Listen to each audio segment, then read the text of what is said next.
मुख्य मुद्दा असा आहे की निवडणूक आयोगानं जी डुप्लिकेट नावं आहेत ती काढली पाहिजे, ती काढली नाही. आणि ते सहज शक्य आहे संगणकाने. आज इतके आपल्याकडे पॉवरफुल सॉफ्टवेअर वगैरे सगळे करणारी माणसं आहेत. मग निवडणूक आयोग का करत नाही? आज माझ्या मतदारसंघातले जे माथाडी कामगार वगैरे मंडळी आहेत ती बरीचशी माणसं, 50-60 हजार माणसं मुंबईला रजिस्टर्ड आहेत आणि माझ्या मतदारसंघात आहेत आणि दोन्ही ठिकाणी मतदान करतात. कारण निवडणुका एकदम होत नाहीत. एकदा महापालिकेच्या असतात, पण तिथं महापालिकेला इथं करतात, मग आमच्या ग्रामपंचायत असेल किंवा विधानसभा असेल पुन्हा तिथं जाऊन करतात. तर काही ठिकाणी आमच्या सोयीस्कर असतं म्हणून आम्ही म्हणतो असू द्या, काय हरकत नाही. पण हे चुकीचं आहे की निवडणूक यादीमध्ये एका माणसाला एका ठिकाणीच आपलं मत नोंदवायचा अधिकार आहे. कुठेही करू शकता तुम्ही, कुठलाही माणूस भारतात कुठेही नाव नोंदवू शकतो. फक्त राहण्याचे पुरावे द्यायला लागतात आणि थोडीशी सकृतदर्शनी थोडी चौकशी करावी लागते. निवडणूक आयोग तिथे करणं अपेक्षित असतं. पण इतक्या मोठ्या प्रमाणात डुप्लिकेट वोटर्स काय आहेत? मी माझ्या मतदारसंघात जर सांगितलं, सगळी यादी वगैरे मी फॉर्मली एकदा प्रेस कॉन्फरन्स दाखवीन सगळ्यांना, पुण्यात दाखवीन, मुंबईत दाखवीन. पण माझ्या मतदारसंघामध्ये 12,000 मतदारांची नावं 48,000 ठिकाणी आहेत माझ्या मतदारसंघात फक्त, एकूण 3,15,000 मतदारांपैकी. आणि जर शेजारचे 5 मतदारसंघ मी धरले तर त्या प्रत्येक मतदारसंघातल्या 5,000 नावं कॉमन आहेत.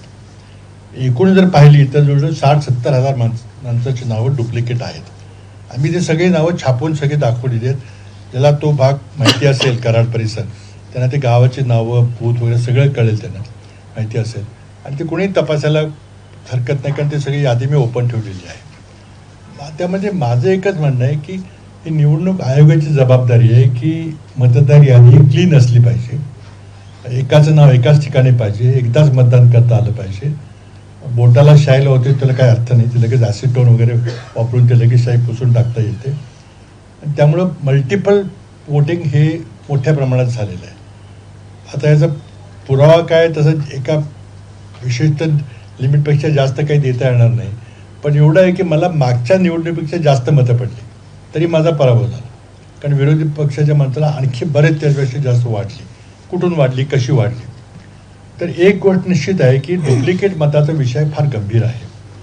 आणि आता नगरपालिकेच्या, महापालिकेच्या निवडणुकीला आपण सामोरं जातो. एका वॉर्डमध्ये जर 15, 20, 25 मतं जर डुप्लिकेट निघाली तर त्या वॉर्डचा निकाल सहज बदलू शकतो, ग्रामपंचायतीमध्ये बदलू शकतो. तर हा आमचा निवडणूक आयोगावर आक्षेप आहे की तुम्हाला करता येणं शक्य आहे, पण तुम्ही मुद्दाम करत नाही, सत्ताधारी पक्षाला लाभ मिळावा म्हणून. तर ती आता लढाई ही राष्ट्रीय पातळीवर राहुल गांधी लढत आहेत, आम्ही आमच्या पातळीवर, लोकल पातळीवर लढू. पण उद्देश एवढाच आहे की 5 महिन्याच्यात एवढा मोठा फरक लोकात झाला, त्याचं गणित अजून काय आम्हाला उलगडत नाही.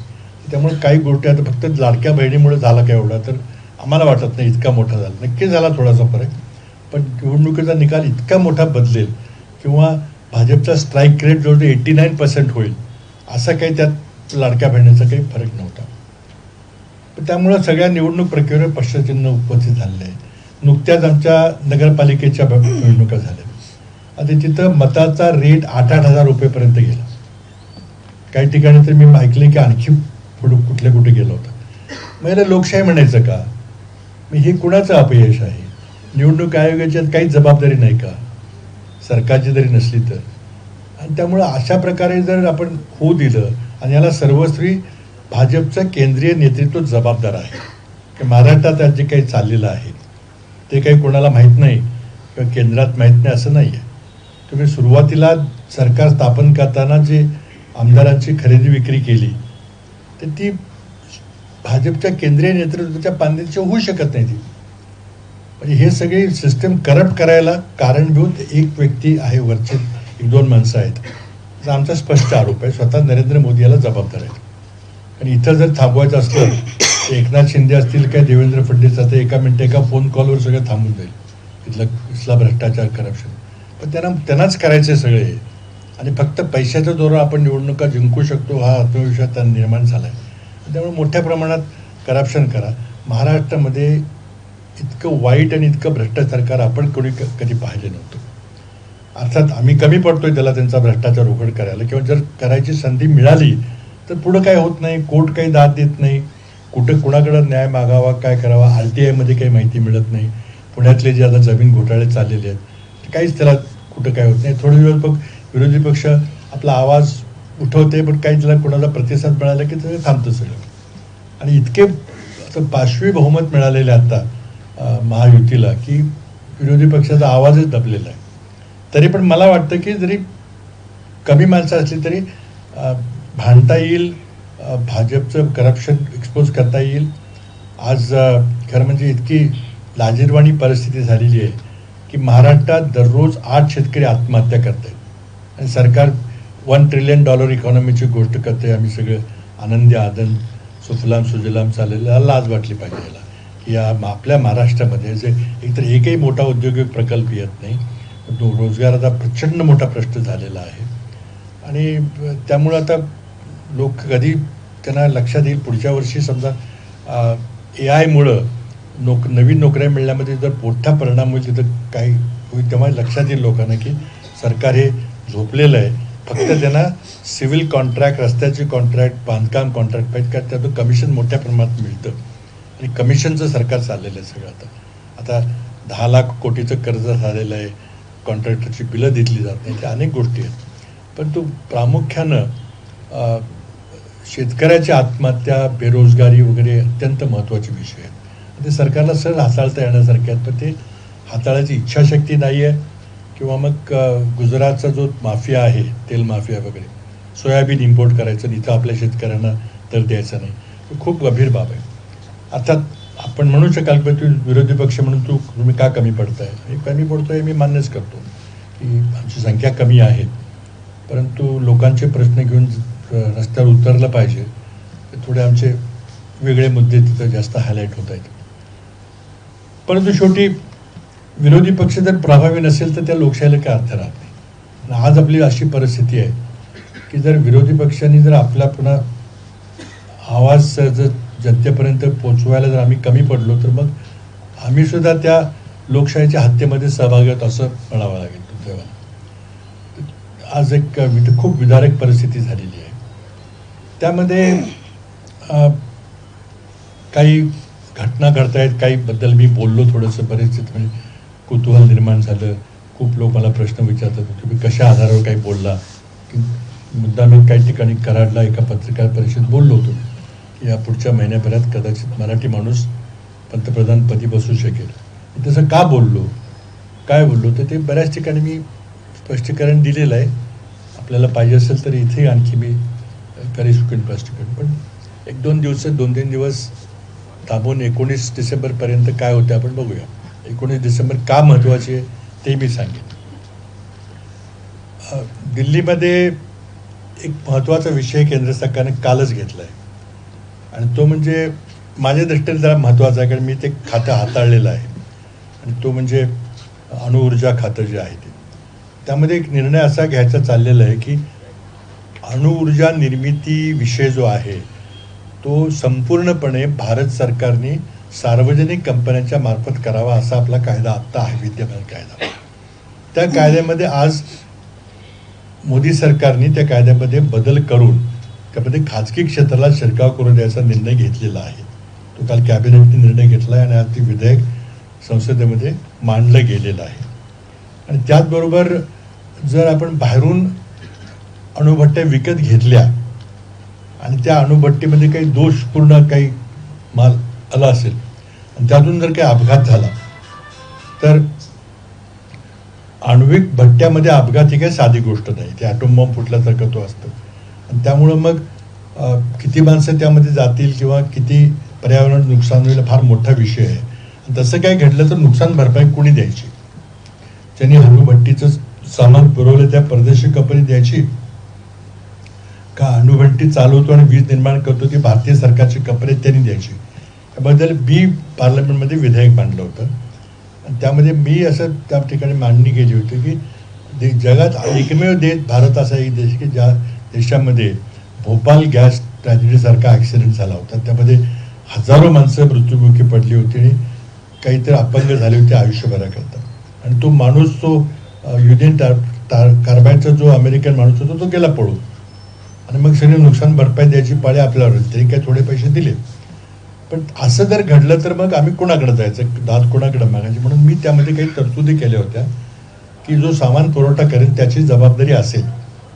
तर ते अमेरिकन सरकारला ते मान्य नव्हतं. त्यांचं म्हणणं आहे की आम्ही समजा 100 रुपयाचा माल पुरवला तर आम्ही 100 रुपयाची नुकसान भरपाई देऊ, किती माणसं मेली काय झालं तर आमचा काही संबंध नाही. तो कायदा आम्ही कडक केला होता. त्यामुळं परदेशी कंपन्या भारतात काही गेली 2008 पासून 17 वर्ष झाली कोणी आल्या नव्हत्या. आता तो कायदाही बदलायचा चाललेला आहे. आणि अमेरिकन कंपन्या जे म्हणतात की फक्त आम्ही जितक्या पैशाचा माल पुरवू तेवढ्यालाच आम्ही उत्तरदायित्व असणार आहे. ही सुद्धा बाब अतिशय चुकीची आहे. परंतु सरकारने निर्णयच घेतलेला आहे की अडाणींना या क्षेत्रामध्ये प्रवेश द्यायचा आणि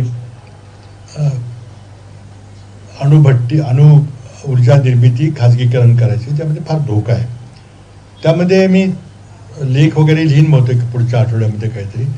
कारण 1992 बुश राष्ट्रपती असताना त्यांनी निर्णय घेतला की प्रत्येक राष्ट्राकडं भरपूर अण्वस्त्र आहेत. जगाला अनेक वेळेला आपण रांगोळी करू इतके अण्वस्त्र आहेत तर ती उडीची गरज नाही, ते थोडे कमी असले तरी चालतील. आणि म्हणून मग 92 साली निर्णय झाला की आता अणुचाचण्या आपण बंद केल्या पाहिजेत. आपण भरपूर अणुचाचण्या केल्या, आता करायची काही गरज नाही. आत्ता 92 पासून आत्तापर्यंत 33 वर्ष हा जो मॉरेटोरियम आहे की अणुचाचण्या करायच्या नाहीत तो सर्व देशांनी पाळलेला आहे. भारताने 99 साली अटल बिहारी वाजपेयींनी अणुचाचणी केली, त्यानंतर आपण काही केलेलं नाही कुठेही, आणि त्यानंतर सगळं बंद झालेलं आहे. पण गेल्या महिन्यामध्ये राष्ट्रपती ट्रम्प यांनी सांगितलं की अमेरिका आता पुन्हा अणुचाचण्या करायला सुरुवात करेल. त्यांनी केली की मग रशिया करेल, चीन करेल, मग भारताला करावे लागेल, पाकिस्तानला करावं लागेल, इस्रायल काहीतरी करेल, आणि मग पुन्हा ती ॲटम बॉम्ब निर्मितीची रेस सुरू होईल. आणि त्यामध्ये हे खाजगीकरण करणं हे फार धोक्याचं आहे. आम्ही आमच्या पक्षाच्या वतीनं त्या विधेयकाला विरोध करणार. पण काय शेवटी मोदी सरकारला करायचं असेल ते करतील. पण हे का झालं नाही पाहिजे याबद्दल आम्ही सांगू. त्याचा थेट संबंध भारत पाकिस्तानची जी आता लढाई झाली त्याच्याशी पण आहे. आणि माझ्या मताप्रमाणे गेल्या 75 वर्षामध्ये भारतातून सर्वात मोठी जी परराष्ट्र धोरणाबद्दलची चूक झाली, सर्वात मोठी, ती अटल बिहारी वाजपेयींनी जी अणुस्फोट केली ती माझ्या दृष्टीने फार मोठी महाभयंकर घोडचूक होती. त्याचं कारण असं आहे की त्यापूर्वी पाकिस्तानकडे अण्वस्त्र असतील अशी एक अटकल होती. पण Pakistan was not a nuclear weapon state. जोपर्यंत आपण अण्वस्त्राचा स्फोट करत नाही तोपर्यंत त्याला अण्वस्त्रधारी राष्ट्र असं म्हटलं जात नाही.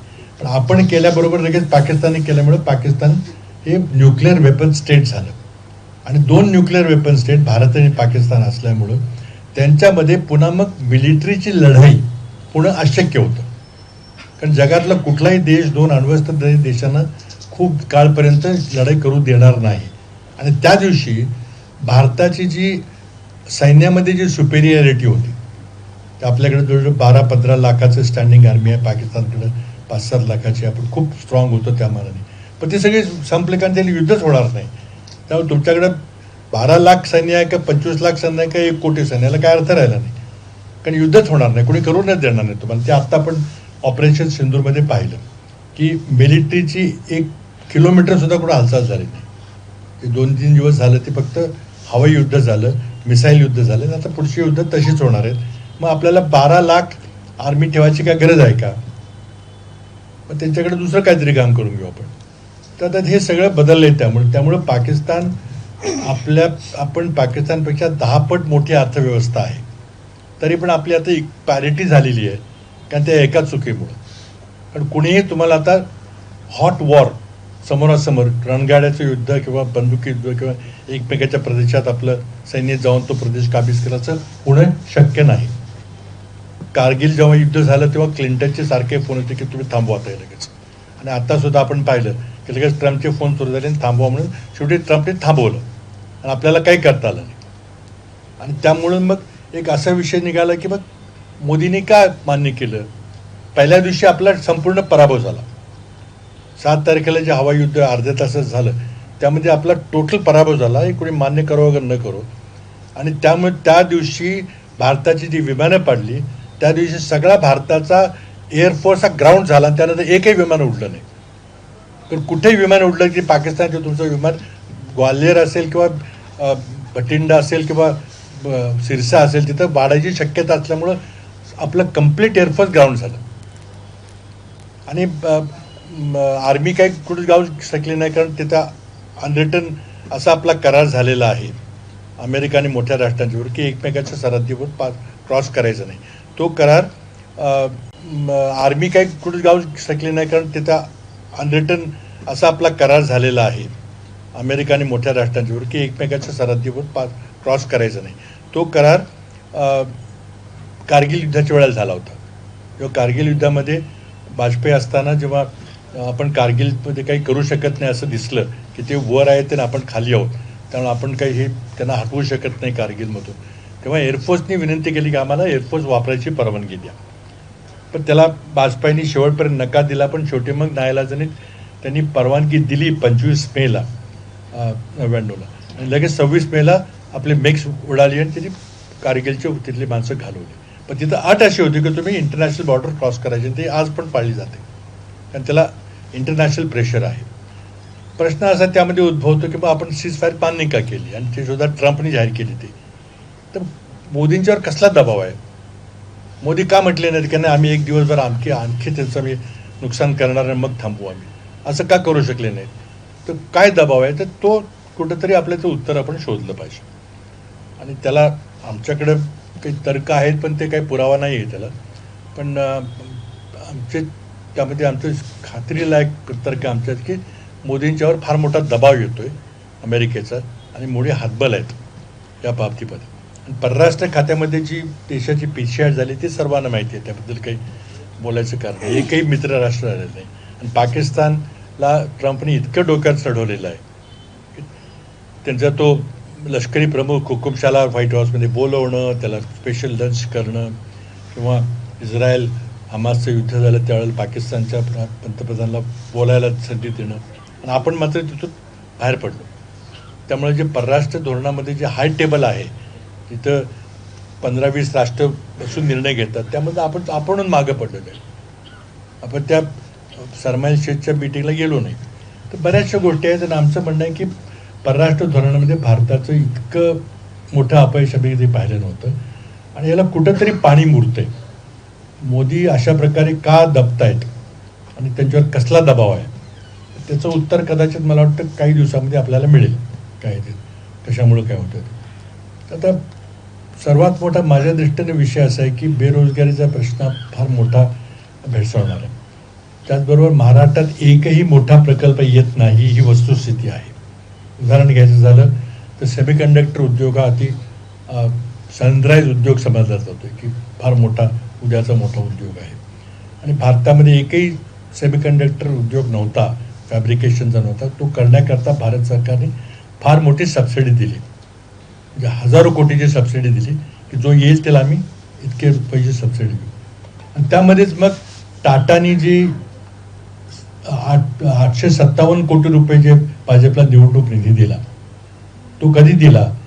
तर जेव्हा भारत सरकारने निर्णय घेतला की आम्ही 44,000 कोटीची सबसिडी सेमीकंडक्टर उद्योगाला देऊ, हा निर्णय मार्चमध्ये घेतला. आणि एप्रिलच्या पहिल्या आठवड्यामध्ये टाटानी चेकनी त्याच्या इलेक्ट्रॉल बॉन्डनी भाजपला 857 कोटी रुपयेचा निधी दिला.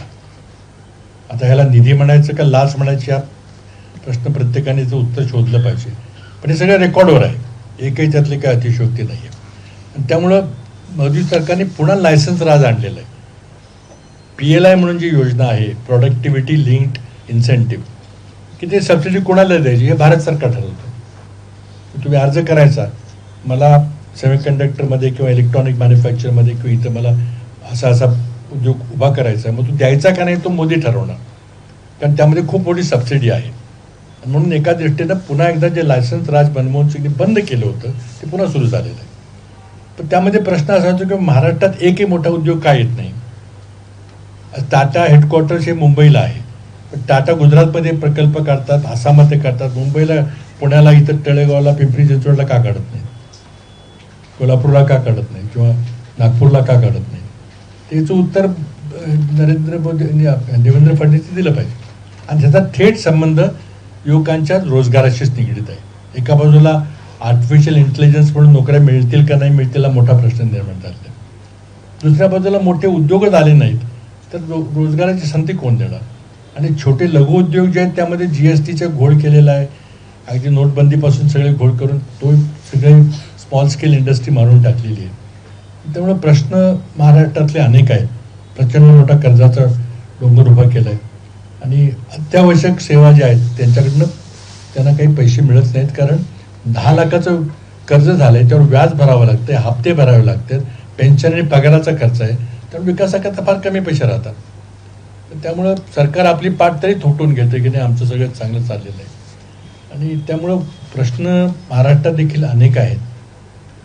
आता सहज गोष्टी घेतल्या तर आपण मेट्रो बऱ्याच ठिकाणी चालू आहे. तर मेट्रोचा पर किलोमीटर कॉस्टमध्ये का फरक येतो. नागपूर मेट्रोचा जो खर्च आहे तो पुणे मेट्रोमध्ये ठीक आहे, जमीन अधिग्रहणाचा फरक थोडा असू शकतो, पण मेट्रो बांधण्याच्या खर्चामध्ये का फरक आहे. किंवा समजा UPने 13 एक्सप्रेसवे बांधलेले आहेत, किती अंतर आहे, किती लेनचे आहे ते सगळी माहिती आहे आपल्याकडे. आपण समृद्धी महामार्ग केला तर त्या समृद्धी महामार्गाची पर लेन किलोमीटर कॉस्ट जर काढली तर महाराष्ट्रात इतकी जास्त कॉस्ट काय येते. ते पण भाजपचं सरकार, हे पण भाजपचं सरकार आहे. समृद्धी महामार्गाचा जो एरिया आहे तो काही UPपेक्षा फार वेगळा नाही आहे, फार डोंगरी आहे किंवा फार तिथं बोगदे करायचं असं काही नाही आहे. मग एवढा मोठा फरक का. तर त्यामध्ये मग सगळा जो घोटाळा तर आपण बघतो की शक्तीपीठ सरकारचा फक्त लक्ष आहे की रस्ते बांधा, PWDचे कॉन्ट्रॅक्ट द्या, कारण त्यातून कमिशन काढणं फार सोपं असतं. आणि कमिशनखोरी सरकार आहे. प्रचंड मोठी महाराष्ट्राची लूट चाललेली आहे. आणि त्यामुळं महाराष्ट्राचे जे पर कॅपिटल इन्कम आहे, दरडोई उत्पन्न आहे, त्यामध्ये आपला 11वा नंबर होत आहे, आणखी खाली घसरला. मोठे उद्योग येत नाहीत, रोजगार मिळत नाही, शेतकरी रोज आत्महत्या करत आहेत. आणि सरकार सुजलाम सुफलाम वगैरे म्हणतं आहे आम्ही फार चांगले मोठे झालो, 1 ट्रिलियनच्या जाहिराती येतात पानभराच्या. काय त्याला अर्थ आहे. अगदी म्हणजे फार सरकारकडून फार मोठा अपेक्षाभंग झालेला आहे. इतके मोठी बहुमत असल्यामुळं तुम्हाला चांगले निर्णय घेता आले असते, काही लोकांचे प्रश्न सोडवता आले, ते सोडण्यामध्ये सरकार पूर्णपणे अपयशी ठरलेलं आहे. एक एक गोष्ट ती आम्ही वेळेवर काढू, त्यामध्ये हे करू, परंतु पब्लिक अकाउंट्स कमिटी असेल ती कुठं काही घेत नाही. कुठं ज्या प्रकारे सरकारची स्थापना झाली त्यामध्ये सर्वोच्च न्यायालयाने निर्णयच दिला नाही की हे जे घडलं आहे ती पक्षांतर बंदी कायद्याचं उल्लंघन झालं आहे का नाही. आणि त्यामुळे लोकशाहीचा गळा घोटण्यामध्ये सगळ्यांनी, नरेंद्र मोदीपासून सगळ्या लोकशाहीच्या ज्या संस्था आहेत त्या सगळ्यांचा त्यामध्ये हात आहे. आणि त्यामुळं हे कम्प्लिटली इन्स्टिट्यूशन कॅप्चर ज्याला म्हणतात, संविधानिक संस्थाला त्या सगळ्या हस्तगत केले गेलेलं आहे.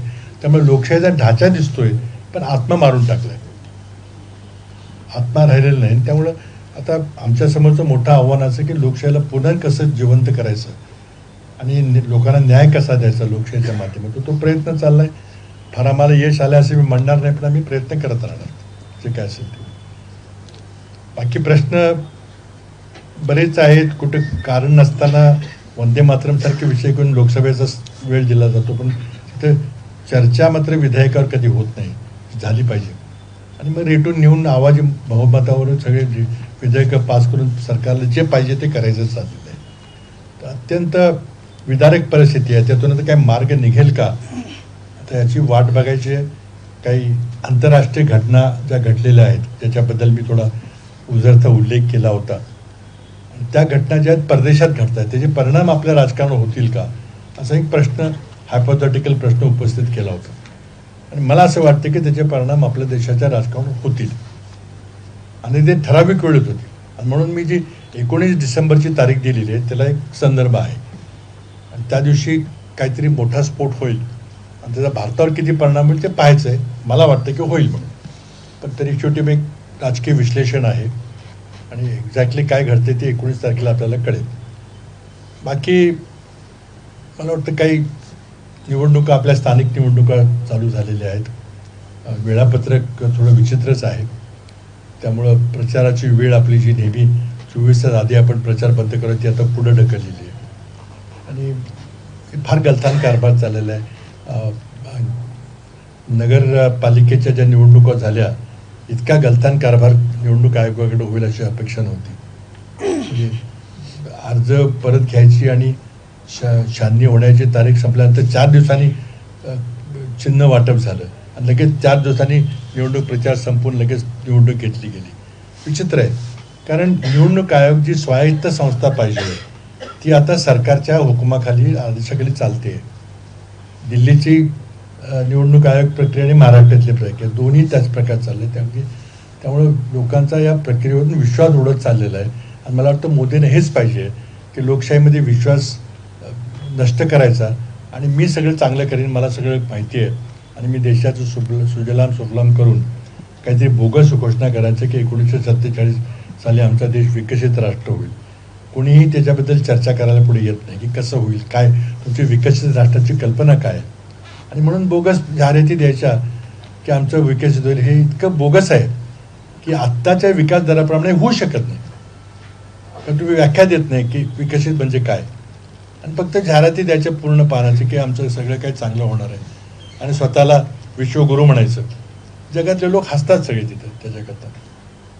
तिथं 80 कोटी लोकांना तुम्हाला अन्नधान्य पुरवल्याशिवाय त्यांना जगवता येत नाही आणि तुम्ही विश्वगुरू याची गप्पा मारता. पण तरी शेवटी आता मोदी आहेत, त्यांना निवडणुकीमध्ये विजय मिळवायची अटकल त्यांना लक्षात आली. आमच्या काही चुका झालेल्या आहेत, होत आहेत अजून. त्यामुळे आता चाललेले आहेत, आता मार्ग कसा काढायचा आमच्यासमोर प्रश्न आहे. मी बरेच वर्षे ज्यांनी राजकारण बघलं ते थोडंसं वेदना होतात की कुठं देश आपला निघाला आहे, काय आपली क्षमता आहे, काय करू शकतो, काय करतो आपण. अशा पार्श्वभूमीमध्ये आम्ही आज आहोत. आम्ही आमची जबाबदारी काही झटकून टाकत नाही. आमच्या चुका होत आहेत. आम्ही ज्या प्रकारे प्रभावीपणे विरोधी पक्ष म्हणून काम केलं पाहिजे, इंडिया आघाडीला एकत्र घेऊन केलं पाहिजे पुढे, तिथं आम्ही कुठंतरी कमी पडतोय ह्याची आम्हाला जाणीव आहे. पण त्यातून आम्ही अंतर्गत आत्मपरीक्षण करून त्यात काय बदल करता येईल ते करायचा आमचा प्रयत्न चालेल राहील. धन्यवाद. काय असेल तर मग तुमच्यावर आपण चर्चा सुरू करू.